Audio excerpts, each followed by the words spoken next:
Recording in progress.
Good morning, everyone. We appreciate you all being here with us and hope you are excited for today's webinar on liver and gut detoxification. We have an incredible session planned for you today. My name is Myra Chen, and I'm your host and moderator for today's webinar. Here at eLotus, we've been dedicated to providing top-notch educational courses for over 30 years. We take great pride in being your trusted source for premium CEU content, featuring over 200 speakers, 700 courses, and 3,000 hours of CE. How many of you feel that liver and gut detoxification is a complex area to address in your practice? Please type yes into the chat room if you find it challenging. Also, what aspects of detoxification do you find most difficult? Please share your thoughts in the chat room as well. We hope that today's webinar, Integrative Wellness, a focus on liver and gut detoxification with Dr. Peter Shark, will provide you with valuable insights and strategies to tackle these challenges. This class will explore the intricate physiology of detoxification, focusing on how the liver and gut work together to manage detoxification processes and how you can apply effective protocols to support these organs. Allow me to introduce you to today's speaker, Dr. Peter Shark. Dr. Shark is a seasoned practitioner with over 15 years of experience in acupuncture, Chinese herbal medicine, functional medicine, and nutrition. Through his tailored treatment plans and lifestyle modifications, he has helped countless patients restore their health and improve their quality of life. Alongside his wife, Nico, he operates Shark Holistic Health, a telemedicine clinic offering care across the U.S. This is Dr. Shark's second class with us this year, as his first class, Restoring the Gut-Liver Axis with Nutrition, Herbs, and Functional Medicine, was held on March 8th of this year. If you are not able to attend that class, we highly recommend signing up for it and attending his future courses in sequence to maximize your understanding. We are also thrilled to announce that he has 2 additional highly recommended courses planned for this year. These courses are designed to build upon each other for a comprehensive learning experience.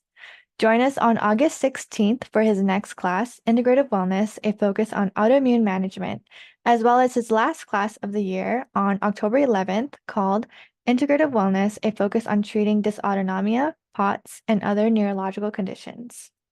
I'll post a link in the chat room to all the courses Dr. Shark offers, including previous classes on gut health, and using herbs to treat long COVID symptoms. And for our new attendees joining us, let me quickly explain how our webinar room works. Please set your chat from host and panelists to everyone so that everyone can participate in the conversation. To ask any questions during the webinar, use the Q&A box to keep your questions separate from the chat room. And finally, the quiz. The CEU quiz will be available the next business day late afternoon for those with qualifying attendance. Now, let's dive into today's webinar, and please join me in welcoming Dr. Peter Shark.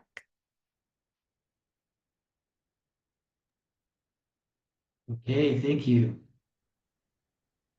Welcome, everybody. I'm glad you're here. We are going to cover what probably should have been an entire weekend course today, so I hope you are awake and ready to go. Let me get my PowerPoint up here.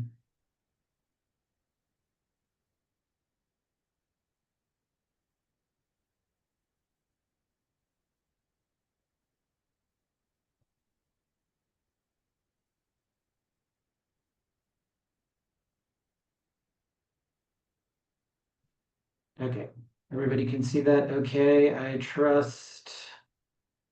Can't have the PowerPoint and the chat up at the same time, unfortunately, so I'm just going to trust that you can see it.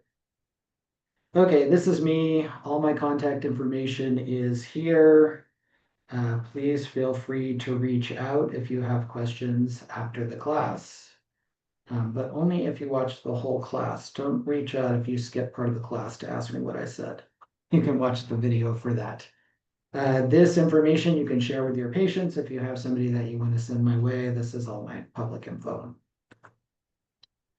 I've been in private practice for 18 years. I started in San Francisco. I was there for 7 years, I think, and then in Florida for 10 years. And since December of 2023, I've had a telemedicine clinic.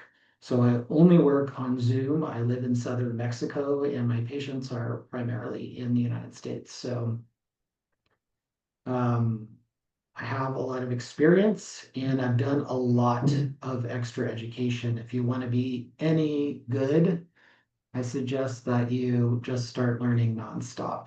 And Lotus has been a big part of that. You can also learn quite a lot on YouTube, just physiology and things like that. There are so many channels that are oriented towards med students that are really helpful if you feel like you have some holes in your physiology knowledge. We're going to cover a ton of physiology today.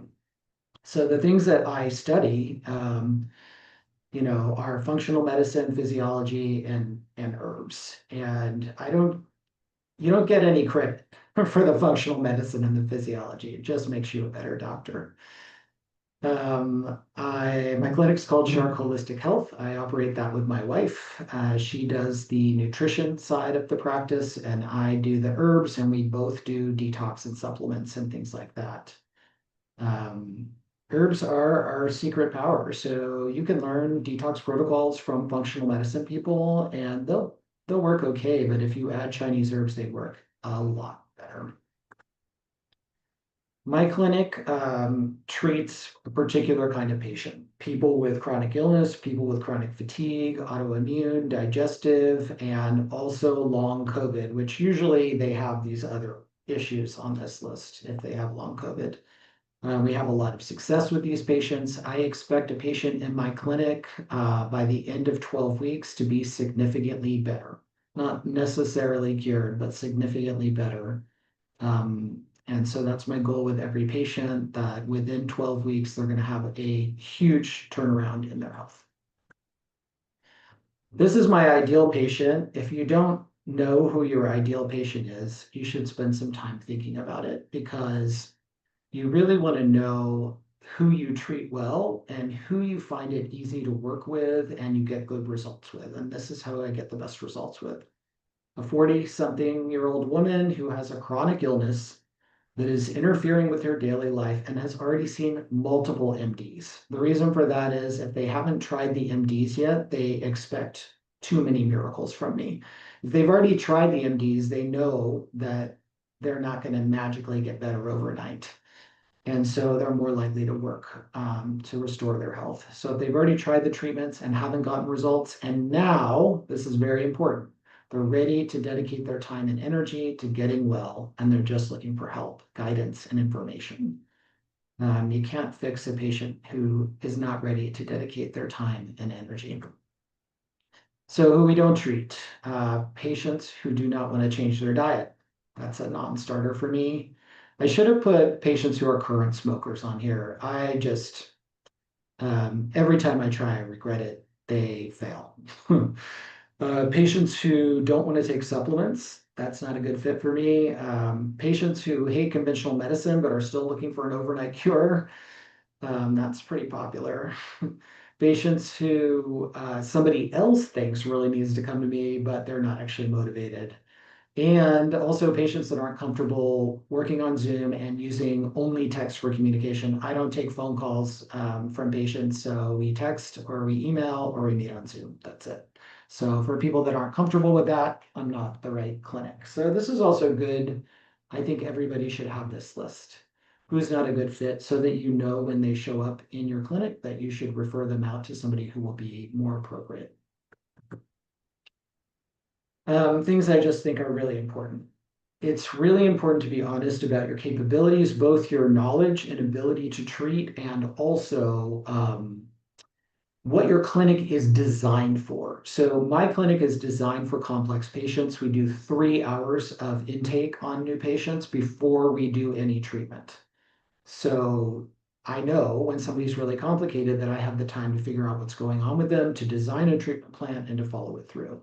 If you're in a clinic that's primarily acupuncture oriented, you don't have separate time for consults, you may not be the best clinic for a highly complex patient. You may be better for more pain or injury or things like that. I cannot take pain and injury.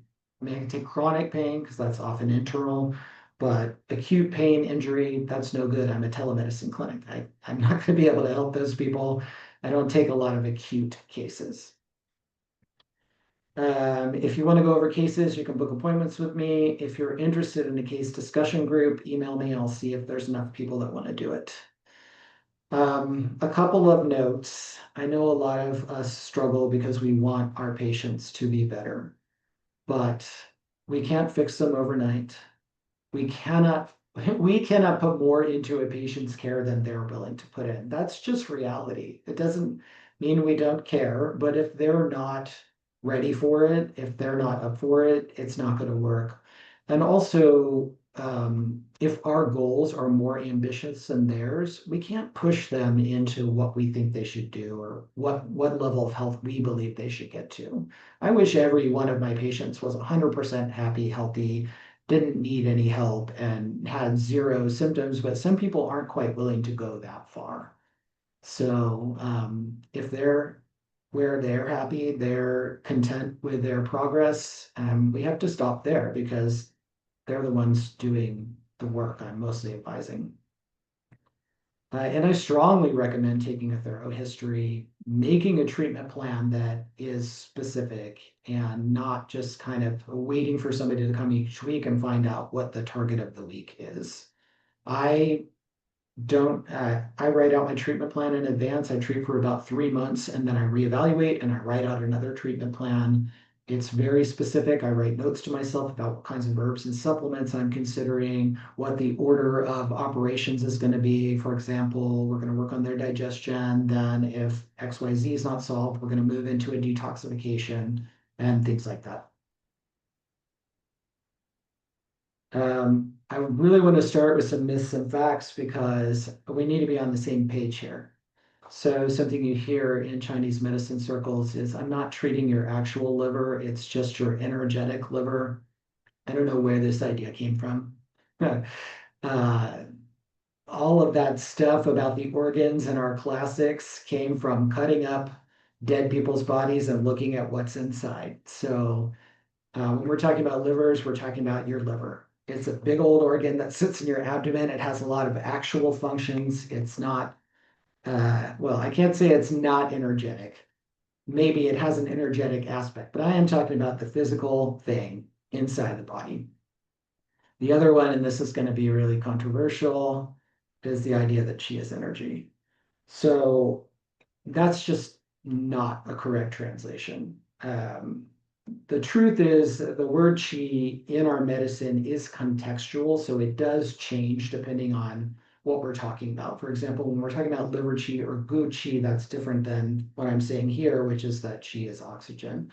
But generally speaking, we can think of chi as oxygen that travels around the body, allows the body to make ATP, literal energy, and keeps the body alive.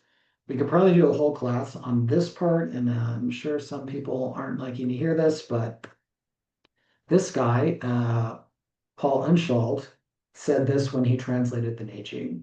The interpretation of qi as energy so widespread in TCM literature today lacks any historical basis. In other words, it's not true. If you want to know more about the physiological basis of our medicine, I recommend this book down at the bottom here, Tao of Chinese Medicine by Donald Kendall. It was printed by Oxford University Press. It is out of print. You're going to have to pay a couple $100 for it now, unfortunately. It's worth it. I would buy it and read it. Okay, another one that'll be controversial, the idea that qi is circulating in invisible energy meridians. This term, meridian, as a French word, it was a mistranslation from the term shui mai, which literally means blood vessel. Those drawings that we see, the very, very old drawings with all the lines, are drawings of the blood vessels. So in the body, some blood vessels have more qi. That's your arteries with more oxygen. Some have less qi. That's your veins with less oxygen. I could not figure that out in school, how we knew some had more chi and less blood and more blood and less chi. It makes a lot more sense when you think about it like this. Okay, detox is what we're going to talk about today. Who benefits from detox? Just about everybody, honestly, but who's really going to see big differences in their health? Hormone imbalance people, for example, PCOS. People with a lot of excess weight, especially people who are pretty active and healthy and are putting on weight and don't know why, but really anybody, because we use fat cells to hide toxins from our bloodstream. And so weight will typically come off with this. Not everybody who has excess weight is unhealthy. And some people, there's a lot of reasons people hold excess weight, but one big one is that their body is hiding toxins away to keep them safe from them. And so when we let the toxins go out of the body, when we're able to start cleaning it out, the fat cells can be metabolized. Autoimmunity is a big one, any kind of chronic fatigue type situation, neurodegeneration, as long as they're still cognitively able to do this type of thing, there is a point of no return there. Diabetes, huge. Blood sugar management is really helped by detox. High blood pressure, coronary artery disease, mood disorders that don't respond to medication can really be helped by detox. High cholesterol, we'll get into the physiology of why that is. Skin conditions, your skin is a backup detox pathway for when you can't get enough out through your bowels and urine. Backups are your lungs and your skin, so lung and skin conditions. And then patients who you've done the usual treatment and they're plateaued, you can't get through. Okay, we're gonna do a lot of physiology. I hope you're ready. I don't expect you to memorize all of this. What I want you to get out of physiology is I want you to be able to think about what the processes are in the liver, and then think about things like labs and digestion and symptoms and how they relate together, right? So you don't have to have every part of physiology memorized to do that. You just need to have more of a qualitative understanding of the different functions and how they're working. Okay, so we have this liver input and output picture here. And this is kind of what you're going to find. If you go hunting around online for pictures of the liver, They're going to show you the blood flow in and out.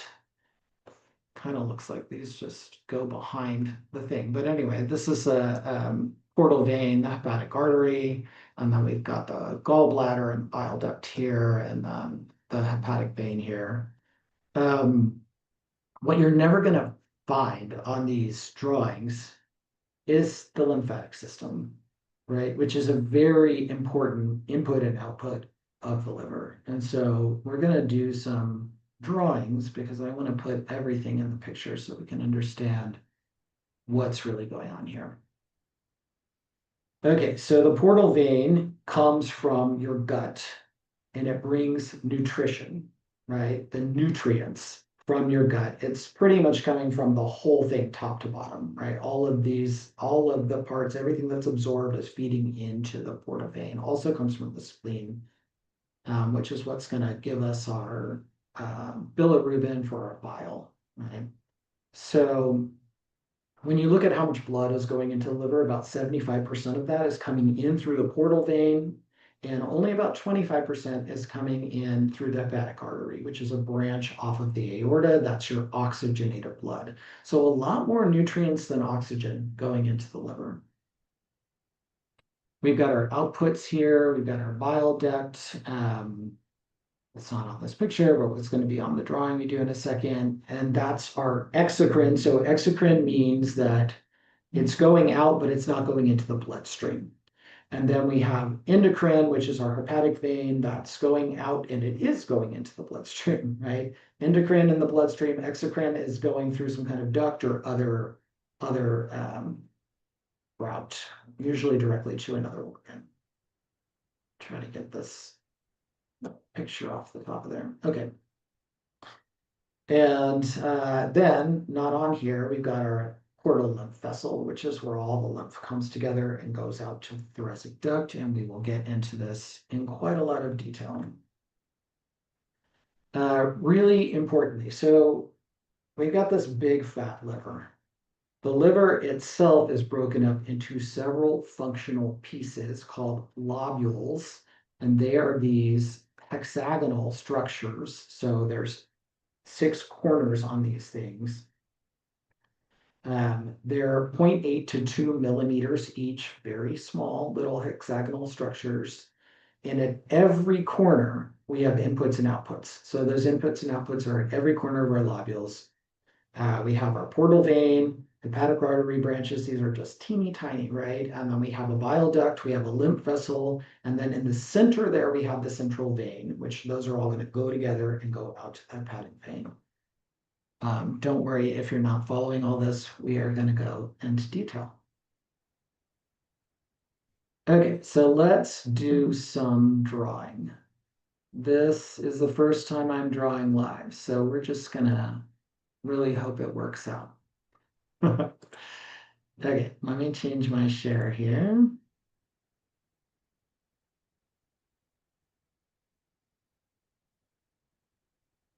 Hold on one sec. Everything decided to go to sleep while we were waiting, so I've got to reshare my drawing pad here.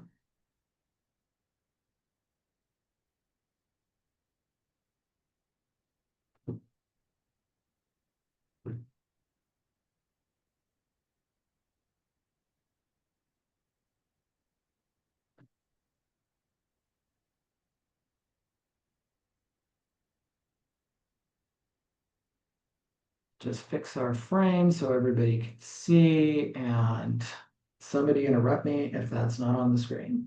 Okay, you should see a picture that says liver blood supply with no labels. Okay, so we have our big liver here. This guy's our liver. This is obviously not to scale. This is just so we can understand what's going on. So we have our gut over here. And here we have our portal vein. And this is an input, right? So it's going in, and what does the portal vein bring? It brings nutrients from our gut. Then we have, here's our heart, obviously not this shape or to scale. And from our heart, we're going to branch off eventually, and we're going to get our hepatic artery.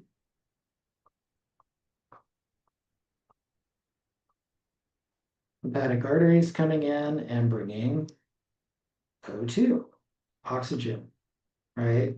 Here we have a gallbladder, right? And we have bile coming from the liver and the gallbladder this way, bile going out.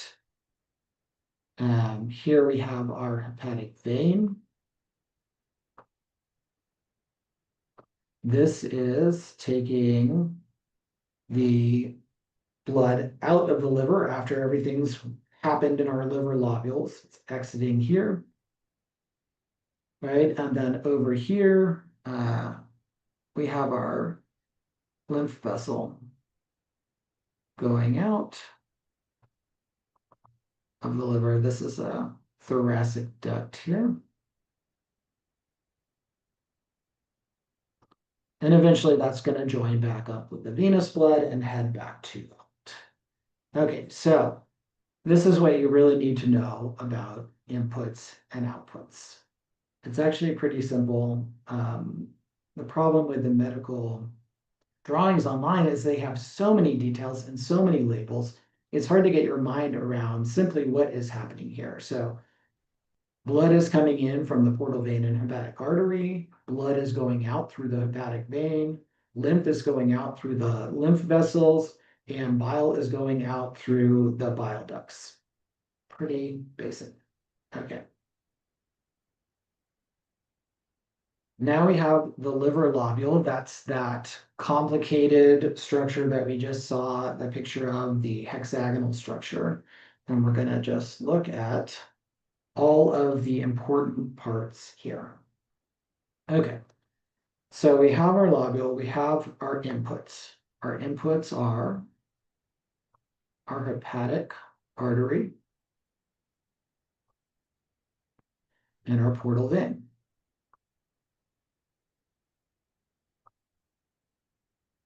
Okay, these guys bring the blood in here to the sinusoid, and it's going to mix together. The oxygenated blood and the nutrients are going to mix together here. And then on the edge here, we have this porous barrier, right? And in the gaps of our porous barrier here, these little stars, those are called Kupffer cells. Kupffer cells are the macrophages of the liver. So they are immune cells that gobble up invaders here, because in here, we have the activity of the liver, right? This is the meat of the liver in here. So the blood comes in just in case you have an infection or something that shouldn't be in here. We have these immune cells as our next line of defense to keep them from getting into our liver cells in here. Okay, so those are the Kupffer cells. Interestingly enough, people that have nightshade allergies, which I do have, that is different than other food allergies. The reaction to nightshades actually takes place here in the Kupffer cells inside the liver. It's not like most of your food allergies, which take place in the Peyer's patches around the small intestine. Okay, so blood comes in here. It's going to go through our porous membrane. Blood cells cannot fit through this gap. So what's going through? Fluid, proteins, things like that. So they're going through. They're going to get processed by these little guys here, which are hepatocytes. Hepatocytes is where what we think of as detox is happening, where our protein manufacturing is happening. So this stuff comes in, hepatocytes process. Hepatocytes will kick proteins and things like that back into the bloodstream. They'll go here into our central vein. The 100,000 branches of the central vein will eventually join together to form the hepatic vein.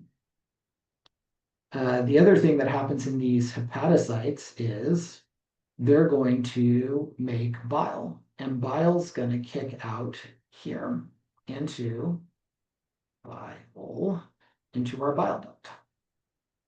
It's the same thing on every corner. I just spaced it out so that I have room to write. Okay, so every corner has the same structures: hepatic artery, portal vein, bile duct, lymph vessels. And then in here, in this gap area, it's called the space of Dissy. Again, you don't have to know all of this. all these names. What's important is just what's happening here. So you've got your plasma and some proteins and things like that floating around here. Some of that's going to go back in here into the bloodstream, into the central vein, but a bunch of it is going to go here into the lymph vessel. And that's your lymph. Okay, so a lot of our lymph is coming from this process in the liver, and that's important to know. Because lymph is a big part of how we clean out our body and detoxify, how we keep everything healthy. It's basically washing our whole body all the time. Okay, so this structure, this whole structure here, let's see if I can keep my little red dot on. This whole structure here is called a sinusoid. Okay, that's each corner functional area of this. Okay, so this is a close-up on our sinusoid. Okay, so we've got our hepatocytes.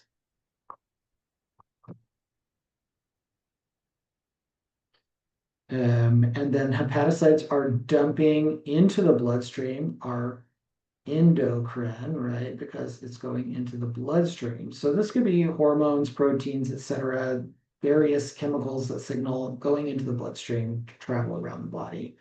We have our space of Dissy here. We've got our bile coming out kind of the backside of the hepatocytes here to the bile duct.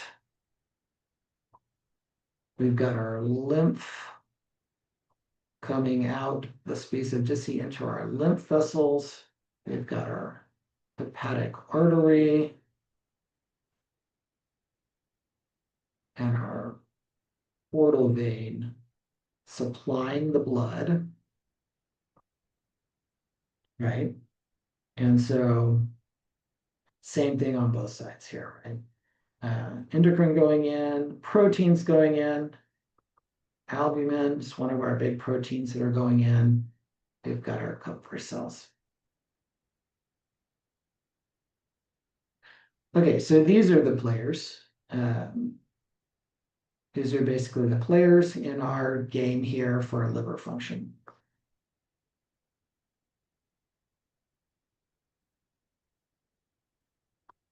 Okay, so let's just check our questions really quick and see if no questions in the Q&A. Okay, so just a reminder, everybody, I can only see the chat part of the time and it scrolls constantly. So if you ask questions there, I might miss it. So if you have questions, please ask them in the Q&A so that I can make sure to cover everything.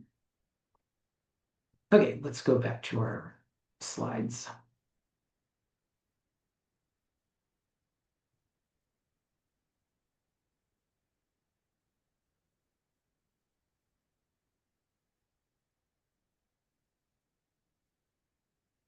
There we go.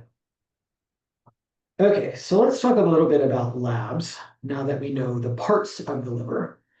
You can break down liver labs into two categories. Cytotoxic, meaning these labs indicate that hepatocytes have died, right? Or cholestatic, which means these labs indicate there's a problem in the bile circulation in the liver. So our cytotoxic labs are AST, ALT, albumin, and INR-PT or clotting times. Our cholestatic labs are, can't get this thing off my screen here. Hold on one second. Okay. Cholestatic labs are our bilirubin, ALP, AKP, alk-phos, whatever you want to call it. I don't know why there's so many different abbreviations for this one lab, and our GGT. Okay, so AST and ALT, our liver enzymes, are released when hepatocytes die. AST has a low specificity for liver, meaning that a high AST doesn't necessarily indicate liver problems. It can indicate other type of cell death, for example, muscle death in your body. ALT, L for liver, has a high specificity for the liver, meaning if your ALT is high, it's much more likely that the problem is actually in the liver and not somewhere else in the body. Both these enzymes are going to go up in acute injury, but they will go back to normal in chronic injury. This is very important because you can have a lot of liver damage and normal liver enzymes if you miss the window. So the way that you can think about this is if something is on fire, right? There are two ways to get rid of the smoke. The smoke is our AST, ALT. One is you actually put the fire out, and then eventually there's no more smoke because it's not burning. The second is you burned all the material, and now there's no smoke because there's nothing left to burn, right? So you can think about that with these liver enzymes. When the liver is so damaged that there's not much left to burn, we're not going to see high enzymes anymore for AST, ALT. Albumin is a protein made by the liver. When the liver is chronically injured, this number is going to drop because the hepatocytes are making this. Now they're too damaged, they can't make it anymore. So that is one of our clues, right? Normal liver enzymes, but low albumin may indicate chronic liver damage. If you really want to know, you check clotting time. Clotting time requires a bunch of different factors together. And so it's really helpful for understanding if there's chronic liver damage. So if your INR is over 1.5, that's probably liver disease, unless you have low vitamin K, which K for clot, which means you don't clot well, or some kind of other clotting, genetic disease, or you're on Coumadin or warfarin, which 1.5 INR would be perfectly normal for. Cholestatic labs, so labs that indicate problems in the biliary system. We have our bilirubin, direct, indirect, and total, our alkaline phosphatase, and our GGT, gamma glutamyl transferase. So bilirubin, it's important to understand where this comes from so that you can understand qualitatively why this measurement matters. So our red blood cells go to the spleen, they're broken down to heme, blah, blah, blah. You don't need to know all the steps. Bilirubin comes out of there. It's in your hepatic vein. It goes to the liver. Inside the liver, bilirubin is conjugated. Conjugated means you add an amino acid onto it. So, and then when it comes out of the liver in the bile, it's conjugated bilirubin. Right, so unconjugated going in, also, we'll get to that. Unconjugated going in, conjugated going out. Important. Okay, so elevated indirect bilirubin can be caused by, that's unconjugated bilirubin, can be caused by increased hemolysis, so breakdown of red blood cells going up. So you have so much bilirubin trying to go into the liver, you can't keep up with conjugating it. Right? In this case, you should also see this in your CBC. You're going to see a problem with the red blood cells. Or inside the liver, the bilirubin is not conjugating. In that case, you're probably going to see a low GGT, which is indicating a low function inside the liver for conjugating the bilirubin. If you have elevated direct bilirubin, direct is conjugated, that is supposed to go into the bile, into the gallbladder and the bile ducts. If it's in your blood, that's because something is blocked and it's spilling. So it's spilling into the blood because of some kind of blockage, right? And so we're going to see it in the blood and we're going to see it in the urine because it's water soluble, so it's going to excrete in the urine. So you can be 100% sure that there's blockage in the bile system if you have elevated direct bilirubin. In other words, if it's more than 50% of your total bilirubin estimate and or you have bilirubin in the urine. So those are really good things to know. Now we can have blockage at a functional level way before we see these things on labs, but you'd be surprised when you start understanding labs and really able to look at the details, how many of your patients are having serious liver problems and their doctors are not doing anything, hadn't even noticed. Okay, alkaline phosphatase can be high for different reasons other than liver problems. Generally, most of the time, it is a blockage in the bile system, but pregnant patients have elevated alkaline phosphatase. They're supposed to, so just be aware of that. The other possibility is some kind of overgrowth of bone, like cancer or Paget's disease. So that's something you want to rule out. But GGT will help you rule it out. So if alkaline phosphatase is elevated and GGT is elevated, it is probably cholestasis. Because if your ALK phos is up and your AST ALT is normal and your GGT is up, that pretty much just leaves a bile blockage. Because the other cause of GGT being up is alcoholism. And in that case, AST and ALT will both be high. In alcoholism, AST is higher than ALT because people have muscle wasting. Okay, so this is how we get cholestatic liver disease in the bile system. The bile gets sluggish, thick, or slowed down.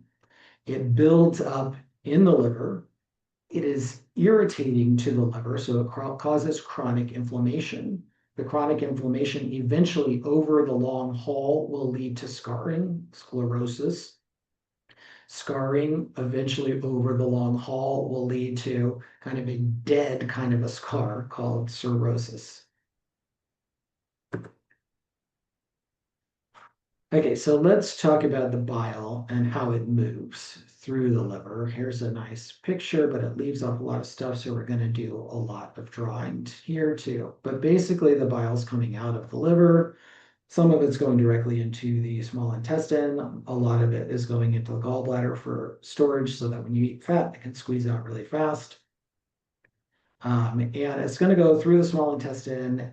Most of it is going to be recycled, about 95% back up into the liver. About 5% is going to go out in the stool. And so I don't think that particular figure was very helpful. So we're going to do a little drawing so that we can see a little more detail on what's happening here.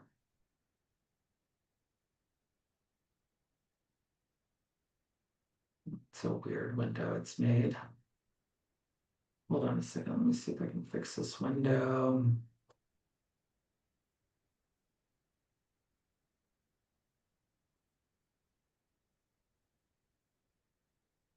Okay, that's better. Okay, so this is our enterohepatic circulation. Enterohepatic circulation means the circulation between the liver and the gut, and it's specifically, in this case, is about bile, right? So we have our big fat liver here. Here's our big fat liver, right? And we have some structures. We have our gallbladder. We have our duodenum, right? This is the small intestine along here. Okay, so how do we get bile? Bile starts with cholesterol. I'm not going to draw all the steps. We start with what we call primary bile acids. Primary bile acids. So primary bile acids are going to come down here, and they're going to go here to the small intestine, some to the gallbladder, down here. So we got our primary bile acid plus a bacteria. So you got bacteria here that are going to do a special job, and they're going to create a secondary bile acid. Secondary bile acid is going to go back to the liver.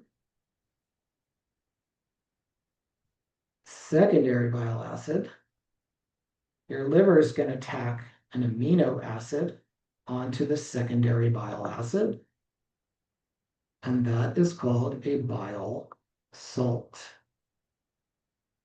Bile salt. So the difference between a bile acid and a bile salt is an amino acid tacked on. What the amino acid does is it creates a part of the salt that is water soluble. All right, so our amino acid is water soluble, our bile acid is fat soluble. So you have this little tadpole with a fat soluble part and a water soluble part. Okay, we'll get to that in a minute too. So our secondary bile acid plus an amino acid equals a bile salt. Bile salt's going to come. Bile salt is what is doing the work, the digestive work in here. So we've got our fat coming in from our stomach here, right? And then we add our bile salt.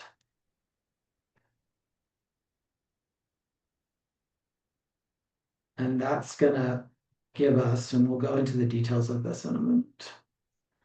That's going to give us what's called a micelle, which is going to allow us to absorb this thing, right? And there's a lot of intermediary steps that we're going to go into later. The important thing to really understand here is that this is going to do a lot of recycling. So we've got 95% of our bile coming back into the liver for recycling because this process, making bile from cholesterol, is expensive. It takes a lot of energy. It takes a lot of materials. So we're going to recycle 95% of our bile. The 5% that goes out, one of the things that it does is binds up toxins. So this is heading out. So we need this 5% going out with our toxins. Okay, so here's my highly specific drawing of a bile salt. Okay, so we kind of have this amino acid bundle up here. The amino acid bundle at the top is hydro, water, phthalic, loving, water soluble. And then we have our bile acid down here. And this is hydrophobic, so fat soluble. Water soluble. This is why bile can break down fats. Okay. Let's go back to our slides here.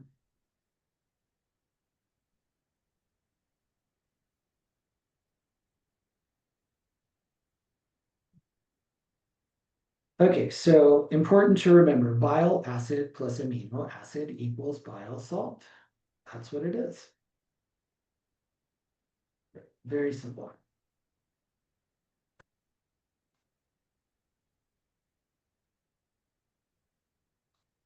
Okay, these are the things that I like to think about when I'm thinking about these processes.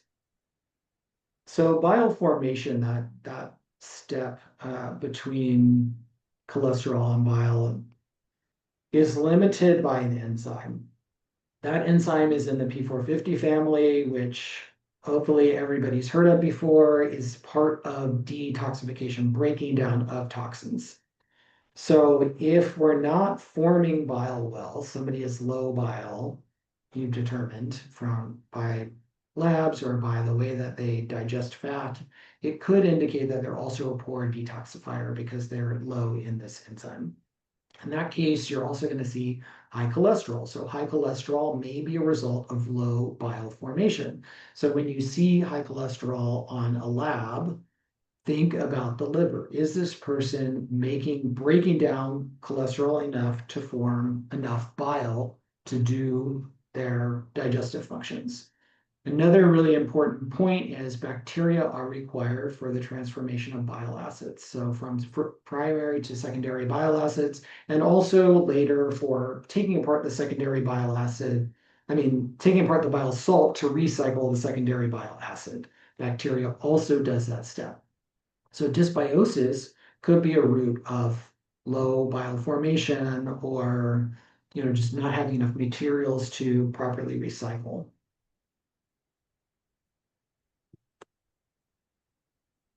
Okay, let's just check in here on questions before we get into lymph.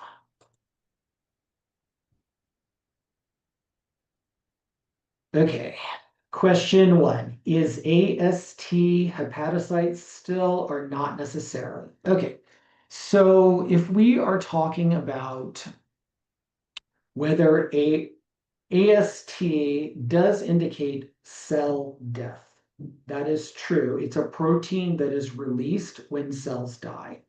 So it is less liver specific than ALT, which means that it's not just liver cells that release AST when they die.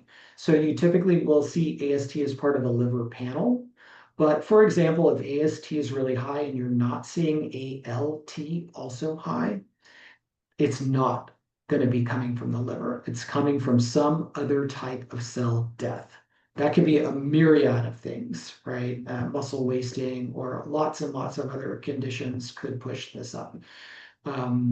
So, we're trying to think about livers today. So if we see an AST high and an ALT not high, then no, that's not the liver. Okay, so hopefully that makes sense. If they're both high, then we're going to be highly suspicious of the liver and maybe we do some follow-up testing.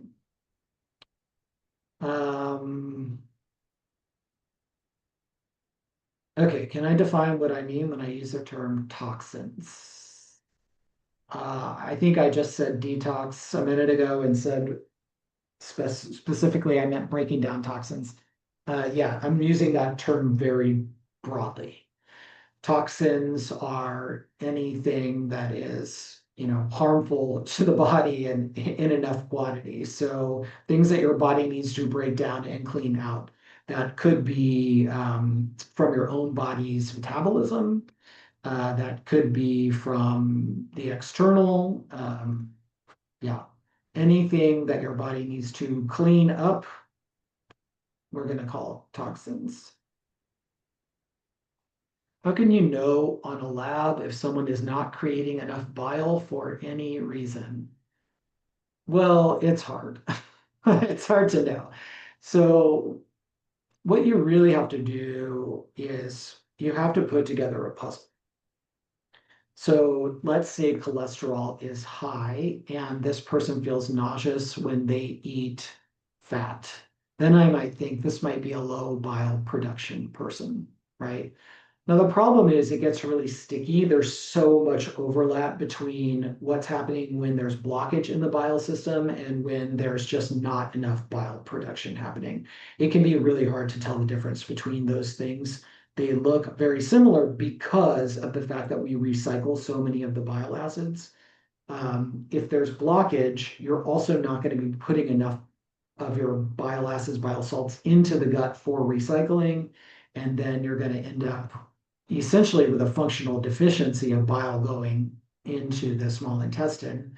So is that pore formation or blockage? It's going to be hard to determine. One way that you might be able to do that is the pulse. So looking at the pulse overall, looking at the person, the patient overall, and looking at the left guan, what is happening there? Is it stagnant or is it deficient? Right? So stagnant is going to mean it's muddy, it's blocked, it could be deep. It's hard to feel the definite outline of the artery there. It's possibly like pounding, not necessarily. It can just be deep and hard to find. So you really have to be able to, if you're going to use pulse, you have to know the difference between weakness, which is a clearly felt pulse that has a clear line that disappears when you press on it, and stagnation, which is not clearly felt. Pulse that moves around as you press through, or that is only there when you're down deep, but you still can't feel the easy outline. We don't really have time to get into pulse in this class, but it would be, if you're going to use it for that, that would be helpful. Also, just looking at the patient, what's your wild guess? Is this person liver stagnant or are they weak? That can help. What about when ALT is low? Yeah, okay. So you can't make a determination solely on low ALT. I do see that. So these are proteins produced by the liver that the liver should be producing and putting into bloodstream. So hepatocytes are making this protein and they're dumping it into the bloodstream like we saw in the lobule drawing, right? So if we don't have enough of a protein that the hepatocytes are supposed to make, I'm going to call that some deficiency, some low function in the liver, which of course is not a concept that conventional medicine has, but we do have that concept and we have treatments for it. Okay. I'm not going to talk about any liver diseases in this class because we just don't have time for specifics on liver diseases. So sorry about that. Okay, let's go. Why don't we? Okay, we're about an hour in here, and I have a terrible tendency to talk endlessly and not give you any breaks. So why don't we? Oh, here's another question. Is it fair to say that everyone with their gallbladder removed are poor detoxifiers? It's going to be a challenge. So it is fair to say that everybody with their gallbladder removed needs to take bile salts. And yeah, they're compromised, right? They're going to be compromised because they are not having that giant delivery of bile that we want with the meal. They're just having like this endless slow drip, which is not really, as we get more into the physiology, we'll see can upset the cycles. So probably they're poor detoxifiers. I mean, they got their gallbladder removed, presumably because it was blocked. The amount of stagnation that you have to have in the bile in the liver before you get enough stones to block your gallbladder and have it removed is massive, right? So the gallbladder is gone so that they can't have the spasm of the gallbladder causing pain anymore. Nothing has been done for their liver stagnation. It has been getting worse from that time till whenever you meet this patient. So they have extreme liver stagnation and yeah, are most likely terrible detoxers. Question, what causes sludge in the gallbladder? It's simply the bile not moving. When things sit, they congeal. So that can be caused usually by some inflammation, some kind of blockage. People's livers, people are walking around in the world with livers that are just filled with stones. You won't see them on ultrasound. You're not going to see them at all until they calcify. So they're just there. They block things up. They slow things down. Um, liver stagnation, right? So eventually it'll sludge enough to be visible that it's sludgy, and that's pretty bad. Okay, let's take 10 minutes and come back at like 8 after. Does that sound good?